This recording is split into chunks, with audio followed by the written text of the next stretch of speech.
नमस्कार, एक न्यूज़ 24 देख रहे हैं आप और मैं हूं आपके साथ सिद्धि सिंह। आपको बता दें कि दिल्ली विधानसभा का चुनाव जैसे ही ख़त्म हुआ, बिहार में बिहार विधानसभा चुनाव को लेकर लगातार जो है वो गर्मा गर्मी का माहौल बना हुआ है। आपको बता दें कि बिहार विधानसभा चुनाव में अभी तकरीबन 6 से 7 महीने बाकी हैं, लेकिन इससे पहले ही जो जातियों का फैक्टर बिहार में चलता है उसको लेकर एक बार फिर लहर तेज हो गई है। तेजस्वी यादव वहीं अपनी पार्टी की ओर से लगातार सभी जातियों को एकत्रित करने का काम कर रहे हैं। अनुसूचित और जातियों को भी एक बार फिर उन पे निशाना साधा। अनुसूचित जातियों की क्या क्या कमियां हैं, उन तमाम चीज़ों पे उन्होंने जिक्र किया। इसी को लेकर भाजपा नेता जनक राम ने पलटवार करते हुए कहा कि तेजस्वी यादव ने और तेजस्वी यादव की सरकार ने उन्हें क्या कुछ दिया है ये दुनिया जानता है।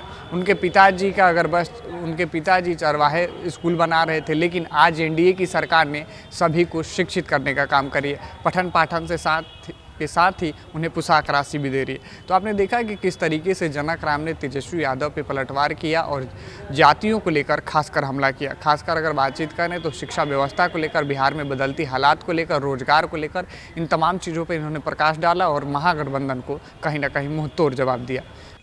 आज महागठबंधन के लोग इतने बेचैन क्यों हैं महादलित की बात करने के लिए? 15 साल तो बिहार के लोगों ने उनको मौका दिया था।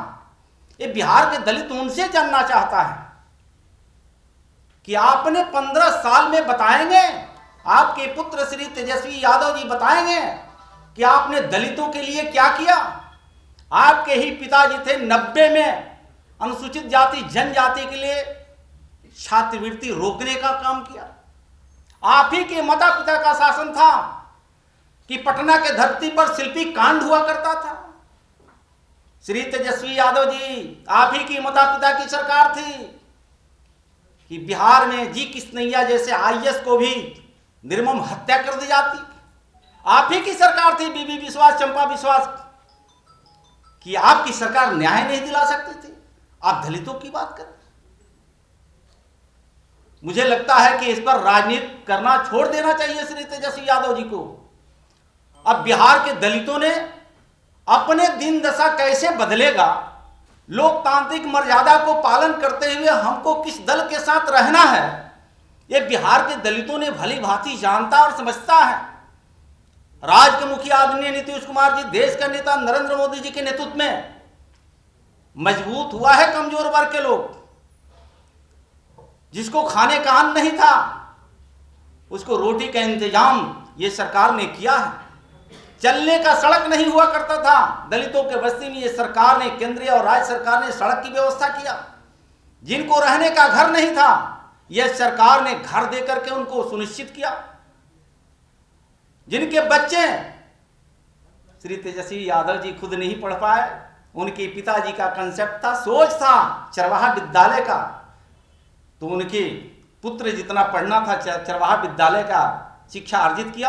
लेकिन आज धन्यवाद हम देना चाहते हैं अनुसूचित जाति जनजाति कल्याण विभाग के मंत्री होने के नाते कि पूरे बिहार में 91 आवासीय विद्यालय अनुसूचित जाति जनजाति के छात्र और छात्राओं को आवासीय देकर के पढ़ने का व्यवस्था किया गया। तो रहने का व्यवस्था ये सरकार ने किया, कॉपी किताब की व्यवस्था ये सरकार ने किया, छात्रवृत्ति की व्यवस्था ये सरकार ने किया। तमाम सुविधाओं से लैस करके यह सरकार अनुसूचित जाति जनजातियों को मजबूती प्रदान कर रही है। मुझे लगता है कि इस पर महागठबंधन के नेताओं को कोई राजनीति करने का जगह नहीं है। वो एनडीए जी जिस तरह से मजबूती प्रदान कर रही है, कल भी एनडीए के साथ महादलित गठबंधन के साथ नहीं था। महागठबंधन के लोगों को ये जानकारी है, डर है कि अब एनडीए के पार्ट बिहार और देश के दलित बन चुका है, इसलिए श्री तेजस्वी यादव जी को कहीं ना कहीं परेशानी हो रही है। अभी के लिए फिलहाल इतना ही। देखते रहे न्यूज़ 24।